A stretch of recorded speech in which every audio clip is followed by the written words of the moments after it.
Ha avuto oggi inizio 20 marzo la primavera, quindi l'equinozio, con la durata del giorno uguale a quella della notte. Certo, una primavera che inizia non sotto i migliori auspici per la nota, una grave emergenza, ma anche dal punto di vista meteorologico, come vedremo, per un afflusso di aria fredda che si farà sentire.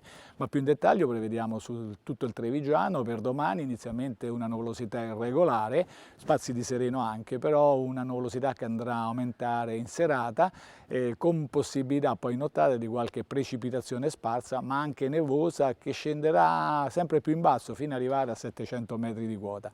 Ancora qualche pioggia residua, ripeto, sparsa, non intensa, a inizio domenica, e poi graduale miglioramento, quindi dei rasserenamenti. Diciamo una nuvolosità che ci accompagnerà in modo irregolare con spazi di sereno la prossima settimana, ma il fatto più evidente già da lunedì è la caduta della temperatura.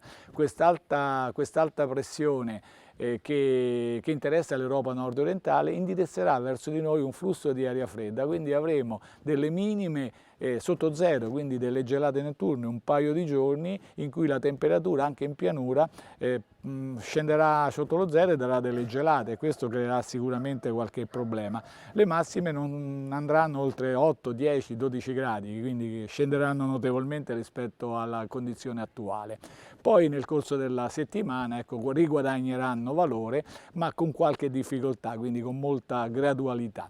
C'è da dire che in questo fine settimana i venti si rinforzeranno da nord-est, quindi arriva, come dicevamo, aria fredda, venti che assumeranno anche una certa forza e quindi favoriranno sul mare un aumento dell'altezza delle onde, quindi avremo come previsioni un alto adriatico da molto mosso addirittura agitato. È tutto.